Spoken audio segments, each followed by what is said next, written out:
Bueno, el texto de hoy es la nota preliminar de Óscar Caeiro del texto de Pedagogía de Immanuel Kant. Lo primero es que me llamó mucho la atención como que fuera la nota preliminar y no como una parte, unas páginas del libro donde se centra lo más valioso del libro, sino como la nota preliminar. Y siento que pues como que al leerlo y al reflexionarlo llego a la conclusión de que es como porque es la parte más rica, al menos como para picar conceptos, ¿cierto?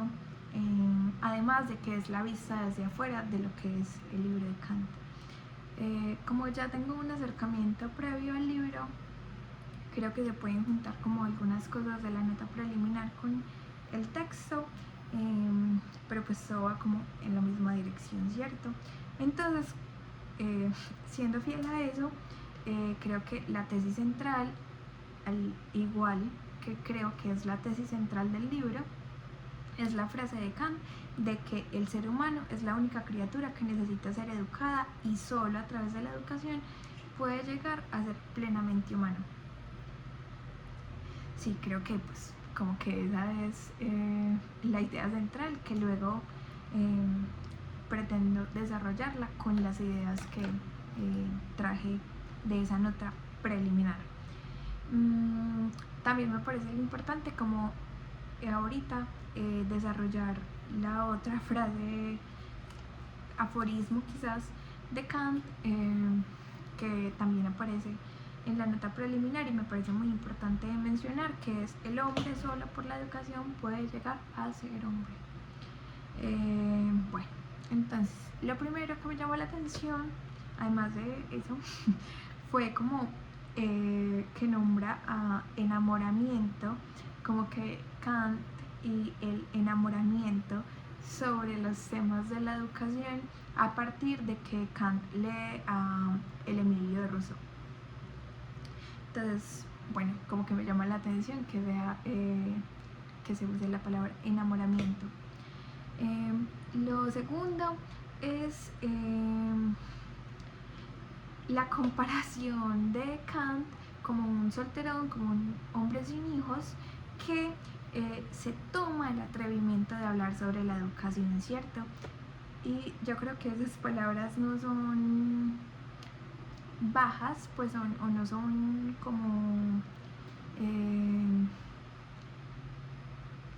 no sé, sinceras, o bueno, no sé cómo nombrarlas, pero me hizo pensar mucho en cómo las personas de licenciatura o los docentes del pregrado que vienen a decirnos como que no entienden mucho el campo de los pedagogos, la tarea de los pedagogos sobre la educación, porque si no somos personas que estamos dentro del aula, no podemos hablar sobre la educación y no podemos reflexionar sobre eso que es la educación, ¿cierto? Como que no tenemos voz ni voto por no ser partícipes de ese acto educativo, digamos. Entonces sí, como que me llama mucho la atención y me hizo pensar en esa comparativa. Quizás lo dejo como pregunta de si es comparable como el que un hombre sin hijos puede hablar sobre la educación de los infantes. De igual manera que los pedagogos podamos hablar de las aulas de clase, no solo de eso, pero que podamos hablar de ello sin ser partícipes como educadores en un aula de clase. Además de una crítica a esas personas que lo dicen, ¿cierto? Bueno, lo tercero es pues hablar obviamente de las cosas parecidas y de las diferencias también que son muy importantes entre Kant y Rousseau, que pues en el texto nombran que es como que a veces pareciera como si Kant estuviera traduciendo al alemán lo que escribe Rousseau en francés, pero también hace ese énfasis en las diferencias, que son muy importantes, y al menos en 3 conceptos, ¿cierto? En libertad, obediencia y castigo. Entonces, la libertad para Rousseau, ¿qué es? Es la libertad sin obstáculos, ¿cierto? Es ceder a las inclinaciones naturales o a lo que llamamos instintos, instintos animales quizás. Y por el contrario, lo que dice Kant es que debemos seguir es a lo que tenemos que actuar según nuestros principios racionales. Yo creo que esto es muy importante porque lo tenía como ahora en discusión, y era sobre esa frase de el hombre solo por la educación puede llegar a ser hombre, ¿cierto?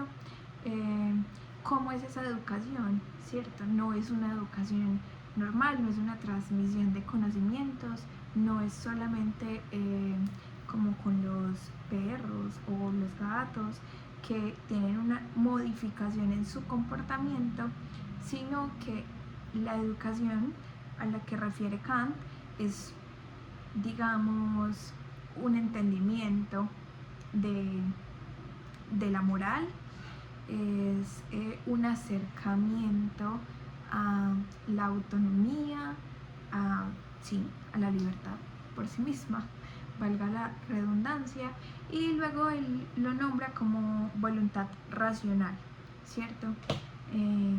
Que eso también lo nombran en el texto, y también nombran a Pestalozzi. Entonces, bueno, como que ahí vamos direccionando un poco sobre cómo es esa educación de Kant, ese principio de libertad, ¿cierto? También dice algo lindo, que es como elegir los buenos fines, es una de esos intereses de la educación. Bueno, el siguiente concepto es el de la obediencia, ¿cierto? Rousseau, por un lado, rechaza la obediencia porque dice que produce necesidad de mentir, mientras que Kant lo que dice es que es indispensable para formar el carácter. En el siguiente concepto lo nombramos como el carácter moral, pero sí, como que la obediencia es indispensable para la formación y la constitución de un sujeto. Bueno, el siguiente concepto, el castigo, Rousseau quiere eliminarlo, pues eliminar como esa palabra de castigo y dejarlo simplemente como una consecuencia natural, como, sí, pues que si tu instinto te dice como que lo hagas y eso no está bien hecho, pues simplemente que tengas una consecuencia natural, ¿cierto? Por ejemplo, el meter la mano al fuego y quemarte, en los términos más básicos posibles. Mientras que para Kant es muy importante para el desarrollo, ahora sí, de la conciencia moral o el perfeccionamiento de la conciencia. También hay una frase en el texto que me gustó mucho, que fue como una mirada de desprecio es un castigo suficiente. Me parece como muy interesante que sea eso. Luego entonces tenemos que, creo que es la última idea que recogí, que es lo empírico que sube a lo moral. Entonces me parece que la pedagogía kantiana arranca en el cuerpo y termina en la ética, ¿cierto? Comienza con cosas muy concretas como la disciplina física, la alimentación, las rutinas, y luego eso escala hacia la formación de la moral, del carácter moral. Y ya hay algo que me parece muy importante, que es que el educador, quien educa, no ordena ni impone valores, sino que tiene la obligación de suscitar y de despertar la libertad en el educando.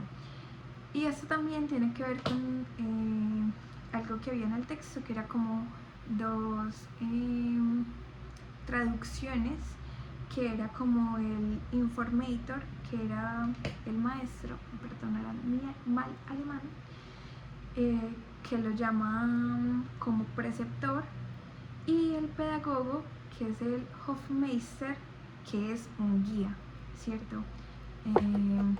No sé, eso también me pareció como importante de nombrar en ese pequeño resumen. Entonces, bueno, como les decía ahorita, yo creo que no hay necesidad de nombrar por qué es importante este texto para la pedagogía, porque creo que ya lo he hecho como a lo largo de eso que dije. Y la pregunta, además de esa, de la comparación de Kant con los pedagogos en general, creo que es muy importante preguntarse cómo enseñar la libertad, cómo es posible enseñar la libertad o guiar hacia la libertad y a sujetos que elijan buenos fines, pero no solamente como, no sé si desde la educación crítica o sí, como cuáles son los otros aspectos que nos ayudan a guiar a un sujeto hacia ese fin de libertad.